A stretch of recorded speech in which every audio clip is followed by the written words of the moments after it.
By the way, speaking of trains, did you see the piece that came out on the Associated Press the other day about what the federal government is doing about trains?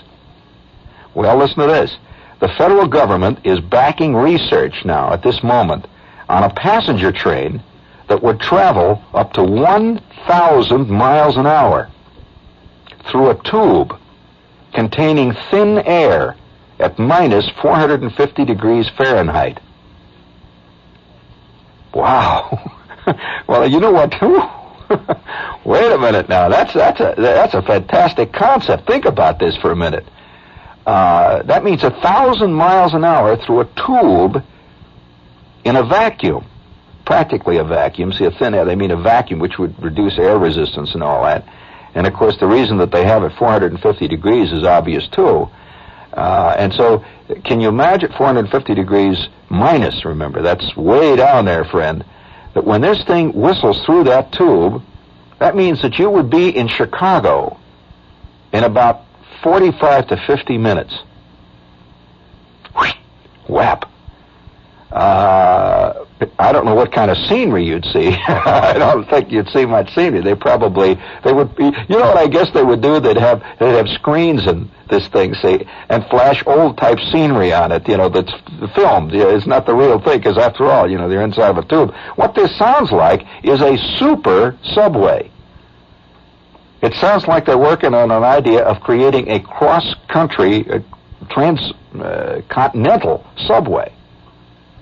Now, this tube would be underground, I presume. They don't say that. Do you want to hear more about it? It's a fantastic concept. A Department of Transportation grant to determine the feasibility of such a system was recently announced by the Stanford Research Institute in California, which is working on the project. An institute spokesman says this marks the first time the federal government has taken a financial interest in research on the concept, which has been studied in the United States and Japan for several years, in other words, studied privately. The object, now here it is, the objective is a pressurized train. The train itself is pressurized, you know, when you're inside of it, it has a special atmosphere, that would roll on rubber tires till it reached 50 miles an hour in a tube where a partial vacuum had been established to minimize air resistance. Then the vehicle would be lifted off the ground by magnetic forces and would whiz silently through the thin air of the tube, not touching any of the sides of the tube itself.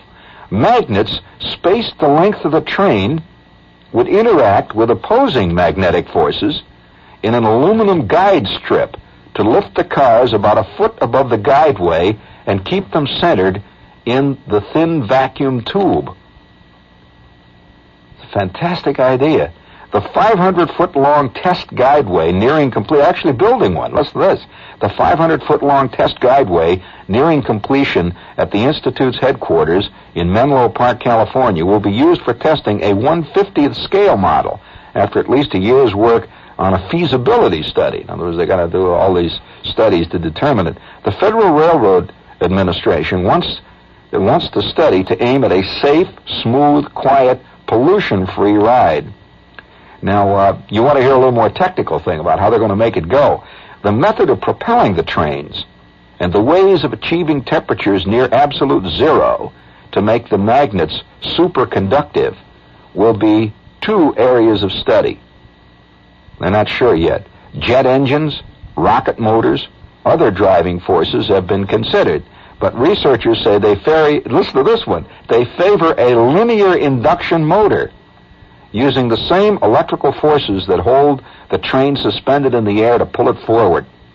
Quote, we're quoting one of the scientists, a phase on an aluminum thrust rail, like the third rail of a subway, pushes a corresponding phase on the vehicle to move it, something like a surfer's board moves as it catches each wave, says Dr. Arya Samuel of the Stanford facility. Liquid helium, either liquefied aboard the train or from stations along the route, would be used to attain the desired low temperatures.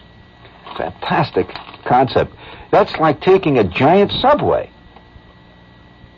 And it's really not so far-fetched. You know, if this thing goes 1,000 miles an hour, that means if you got on it, say, at Times Square, you could be in Chicago at about the same time that it takes to go on the subway from Times Square to the Bronx. Roughly 40, 45 minutes, you know, way up there near Pelham Parkway or someplace like that. It takes about that time to get up there. This thing just, whoosh, you could take a subway ride out to see your Aunt Min for supper. and, you know, really, it's fantastic. You realize what this would cause? It would genuinely really revolutionize the country again.